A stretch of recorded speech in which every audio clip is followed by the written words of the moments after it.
దేవునికి స్తోత్రం. మన ప్రభువును రక్షకుడైన యేసుక్రీస్తు వారి నామంలో అందరికీ ఉదయకాల శుభములు తెలియజేయుచున్నాను. ఈరోజు దేవుని వాగ్దానము అపోస్తల కార్యములు 27వ అధ్యాయము 44వ వచనము.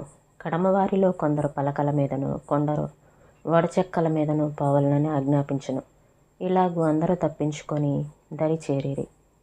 ఇక్కడ అపోస్తలుడైన పౌలు గారు ఓడ ప్రయాణం గురించి రాయబడి ఉంది. అయితే ఈ ఓడ ప్రయాణంలో ఎదురుగాలి కొట్టినందున వీరికి అడుగడుగున ఇబ్బందులు ఎదురైనట్లుగా మనం చూస్తూ ఉంటాము. అయితే ఈ అడుగడుగున ఇబ్బందులు ఎదురైనప్పటికీ దేవుని యొక్క అదృశ్య హస్తము ఏ విధంగా వాళ్ళని రక్షించిందో మనము చూడగలము. మానవ జీవిత కథల్లో విశ్వాసపు వెలుగు నీడలన్నీ పౌలు చేసిన ఈ తుది ప్రయాణపు జయాపజయాల్లో ప్రతిబింబిస్తుంటాయి. ఈ అద్భుత గాథలోని విశేషం ఏంటంటే, ఇందులో ఎదురైన ఇబ్బందులన్నిటిలో దేవుని అదృశ్య హస్తపు ఛాయలు అల్లుకుపోయి కనిపిస్తూ ఉంటాయి. విశ్వాసపు దారి అంతా పూలబాట అని అందరూ సామాన్యంగా అనుకుంటూ ఉంటారు. దేవుడు తన జనుల జీవిత విధానాల్లో జోక్యం కల్పించుకొని వారిని బాధల దశలో నుండి అద్భుతమైన రీతిలో పైకెత్తి తప్పిస్తాడనుకుంటారు. కానీ వాస్తవం దీనికి వ్యతిరేకంగా ఉంటుంది. హేబేలు దగ్గర నుండి నిన్న మొన్నటి హతసాక్షి వరకు ఆ సాక్షి సమూహం మేఘమంతటినీ పరిశీలించి చూస్తే వాళ్ళ జీవితాలు కష్టసుఖాల కావడి కుండలే. విశ్వాసి బాధలను అనుభవిస్తూ కూడా ఆత్మలో కృంగిపోడు అనటానికి పౌలు అందరికంటే మంచి ఉదాహరణ.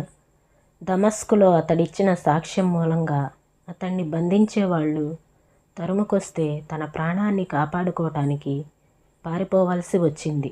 అయితే ఆ పరిశుద్ధుడైన అపోస్తలుడిని శత్రువుల నుండి తప్పించటానికి అగ్నితో ఉరుములతో పరలోకపు రథాల సమూహం దిగిరాలేదు.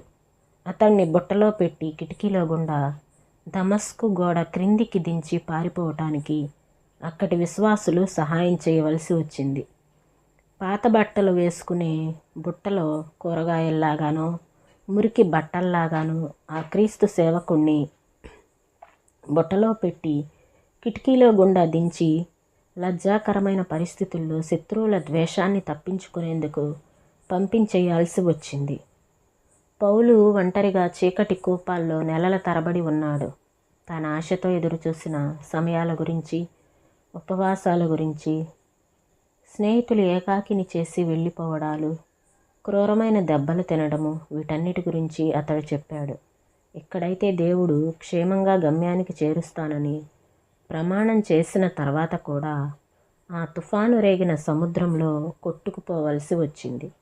చంపేయాలని చూస్తున్న సైనికులను జాగ్రత్తగా కనిపెట్టి చూడవలసి వచ్చింది. చివరికి ఆ ఓడలో నుండి బయటపడే సమయం వచ్చినప్పుడు ఆ మహాత్ముడిని తీసుకెళ్ళటానికి ఏ నావా అందుబాటులో లేదు.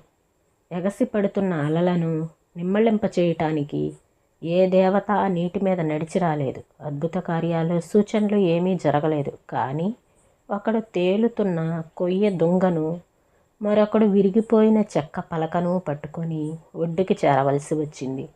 ఏమీ దొరకని వాళ్ళు పళ్ళ బిగువన ఈదుకుంటూ పోవలసి వచ్చింది. మన జీవితాల్లో కూడా దేవుడు వ్యవహరించే విధానం ఇదే. దైనందిన జీవితంలో సాధారణంగా ఎదురయ్యే సమస్యలతో సతమతమయ్యే ప్రజలకి సహాయ సువార్త ఇదే.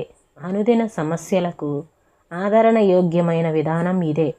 దేవుని వాగ్దానాలు, దేవుని లీలలు మనలను దినదినము మనకెదురయ్యే సామాన్యమైన ఇబ్బందుల పరిధి నుండి బయటకు తీసుకురావు. ఎందుకంటే ఆ ఇబ్బందుల వలనే మన విశ్వాసం పరిపక్వమయ్యేది. దేవుడు మన అనుదిన జీవితపు అనుభవాల అల్లికలోనే తన ప్రేమ, కృపల పసిడి దారాలను పెనవేస్తుంటాడు. ఈ మాటలను ప్రభువు మన వినికిడిలో దీవించునుగాక. ప్రార్థన చేసుకుందామండి. స్తోత్రం నాయనా, పరిశుద్ధుడా, ప్రేమ కలిగిన దేవా, నీకు వందనాలు చెల్లిస్తున్నాం ప్రభా. పౌలు గారి ఓడ ప్రయాణంలో అడుగడుగున ఎన్నో ఇబ్బందులు వచ్చినాయి, ఎన్నో సమస్యలు వచ్చినాయి. అయితే వాటిలో మీ అదృశ్య హస్తము మాకు కనపడతా ఉంది. కానీ నా తండ్రి, మాకు ఎదురయ్యే మా విశ్వాసపు జీవితంలో కూడా అయ్యా నా తండ్రి, మా జీవిత విధానాల్లో కూడా అద్భుతమైన రీతిలో మీరు మాకు నాయనా ప్రభా సహాయం చేస్తారు అని మేము అనుకుంటూ ఉంటాము. అయితే నా తండ్రి, మా జీవితాలు నా తండ్రి నాయన ప్రభా కష్ట సుఖాల కావడి కుండలే అని మీ మాటలు మాకు తెలియపరుస్తున్నాయి. ఎందుకంటే అయ్యా నా తండ్రి నాయన ప్రభా, హేబేలు దగ్గర నుండి అయ్యా హతసాక్షుల వరకు నా తండ్రి నాయన ప్రభ ఆ సాక్షి సమూహం అంతటిని పరిశీలించి చూస్తే వాళ్ళ జీవితాల్లో కూడా ఏ రీతిగా కష్ట సుఖాలు ఉన్నాయో అలానే మా విశ్వాస జీవితంలో కూడా కష్ట సుఖాలు ఉంటాయి. వాటిల్లో మీరు వ్యవహరించే విధానం వేరుగా ఉంటుంది అని ఈ మాటలు తెలియపరుస్తూ ఉన్నాయి నా తండ్రి. మా అనుదిన సమస్యలకు నా తండ్రి నాయన ప్రభ మాకు ఎదురయ్యే ఇబ్బందుల్లో నుంచి నా తండ్రి కొన్నిసార్లు మేము బయటికి రాలేకపోవచ్చు, కానీ ఆ ఇబ్బందుల వలననే మా విశ్వాసం పరిపక్వం అవుతుంది అని తెలియపరుస్తూ ఉన్నారు ప్రభా. అవును దేవా నా తండ్రి, వాటి ద్వారానే మీ ప్రేమను మీ కృపను మేము గ్రహించుకోగలమని తెలియపరుస్తున్నందుకు మీకు వందనాలు చెల్లిస్తున్నాం ప్రభా. అన్ని విషయాల్లో మీరు తోడుగా ఉండండి తండ్రి. ఎదురయ్యే ప్రతి సమస్యల్లో నా తండ్రి ధైర్యంగా ఎదుర్కొనే శక్తిని ప్రతి ఒక్కరికి ఇవ్వమని వేడుకొంచున్నాను ప్రభా. సహాయం చేయండి, మీ సన్నిధిని తోడుగా ఉంచండి, మీ కృపను తోడుగా ఉంచండి ప్రభా. మీ నామానికి మహిమ తెచ్చుకోమని యేసయ్య పరిశుద్ధమైన నామంలో అడిగి వేడుకొంచున్నాం తండ్రి. ఆమేన్.